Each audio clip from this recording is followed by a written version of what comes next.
Hello, I'm Andrew Markle from Adrenaline Birding. Let's talk for a few minutes about bird identification and some of the skills that you can use to help you identify certain things. One thing to look for always is, like head up, you always want to look at the eyes, the supercilium, which is right above the eye. Often birds have like a black streak or a streak going through it. You got to look at the bill. The bill is really important. If it's got a larger bill, like a conical bill they call it, for like finches and everything, that's for more like seed crunching and things like that. Versus a little tiny like fly-catching bill. Flycatchers typically have a little tiny bill. So you always want to look at bill, head shape, bill, any markings on the head, cheeks. Do they have a cheek patch? Do they have a crown stripe? You want to look at things like that, and then moving down the bird, you want to look at the wings. Do they have wing bars? Certain species, siskins versus goldfinches versus other things, they have wing bars. Some things don't have wing bars. You want to look at the breast. Does it have a central breast spot? Does it have streaking? Is the streaking fine? Is it blurred? So once you get to the breast, then you go down below, you got the flanks underneath the folded underwing, you got the flanks. Does it have streaking? Is there any color pattern there? Does the stomach color bleed into, like underneath the bird, does it bleed into the breast?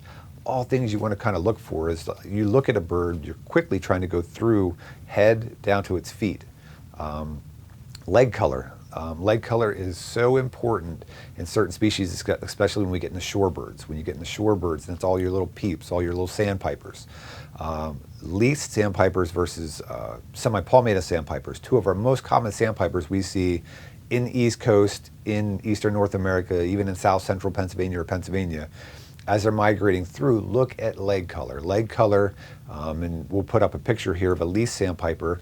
It has yellow legs, has a dullish yellow legs, versus the semi-palmated sandpiper has black dark legs. So if you're in decent lighting with a good scope, you should easily be able to differentiate between the two species. So leg color can be so important. Stomach pattern, not just colors. Sometimes a big mistake people make is they want to look at color of a bird. They want to identify a bird based on color or like a color characteristic of it. When you get into the Myarca flycatcher family, which is great crested, ash-throated, nuttings, I mean, there's 10 species that can occur in North America here that all have the most subtle, small difference in their plumage-wise as far as their stomach being a little bit of yellow, yellow wash. Is it a younger bird? Some of the younger birds don't have that color pattern. So you got to really get away from getting caught into the trap of color patterns. You want to look at everything. You want to look at the bill, you want to look at wings, you want to look at the back. Is the back streaked? Is it barred?